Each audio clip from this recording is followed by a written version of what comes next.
put on the telly. To the BBC, to the BBC, yeah, yeah, yeah. BBC 1, BBC 2, BBC 3, BBC 4, BBC 5, BBC 6, BBC 7, BBC Heaven. Hello, I'm Reginald Charleston, and I'm here with the BBC, and today we're going to talk about this ongoing Syrian revolution and its effects on the world. To my right here, I have Madeline Fitzgerald, a political scientist, who will be talking with us about the revolution. Madeline, do you think you could just give us an idea of why we are experiencing so many revolutions lately? Citizens of a country have always wanted to be free of oppression, whether from an external ruling force or a dictatorship. If you look back in history, you can see similar circumstances, such as the French Revolution in 1789, which sparked later revolutions in the Caribbean in the 1800s. The French sparked a need for freedom in the world, and this created a domino effect. Are these the same circumstances for Syria? Many countries in the Middle East have been caught in revolutionary chaos. The revolutions have been given the term Arab Spring. Influenced by the revolutionary waves from Tunisia, the Syrian people became unhappy with their current government. The harsh dictatorship of President Assad caused the people to question their government for years. Once President Assad realized this, he cracked down on security, stationed armed forces in anti-regime areas in Syria. People in Syria were angered by his attempt to suppress them, and this led to protests. It was the same in France during the French Revolution. Louis XVI stationed armed guards in the streets, creating fear in the people's hearts, which caused them to take action. So who was really responsible for these protests going through Syria? Many of the revolutionaries were in fact students, not adults. For example, Tal Dusar al-Mohali helped spread revolutionary ideas around the country by making blogs to raise awareness of the torture and dictatorship of the government. I actually gave the station some examples of riot photos when I got here. Well, it seems that you have. So, Madeline, could you please explain what is happening in these pictures? Well, in this first one here, you can see a group of protesters holding up an anti-Assad flag while walking through the streets.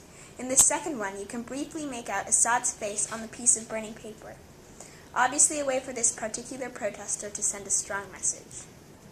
Are there any other countries or political forces that are also involved with this revolution?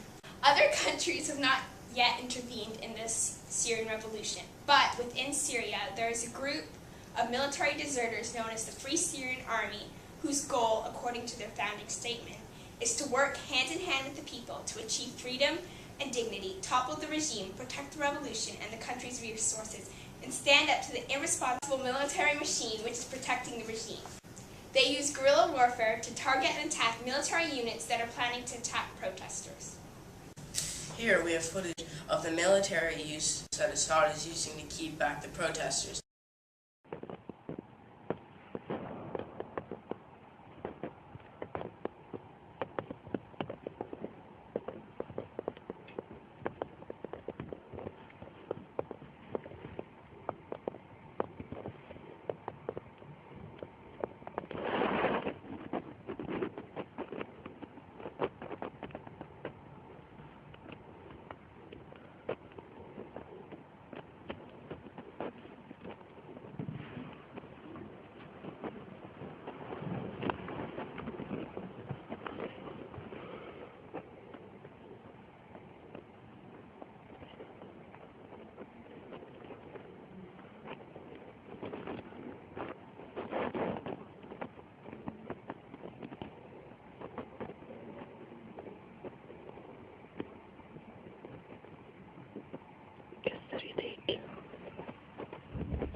What conclusion would you draw from this video here?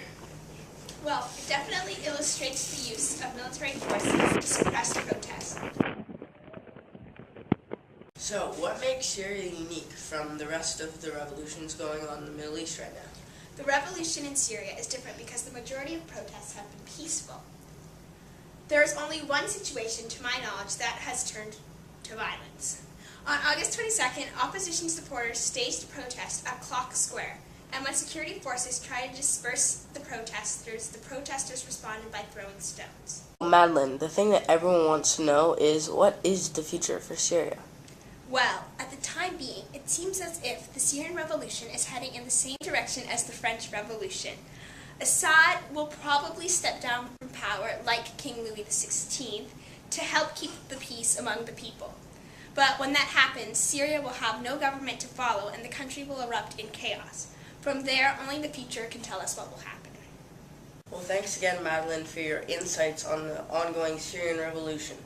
BBC will have upcoming updates about all that you'll need to know about the revolution.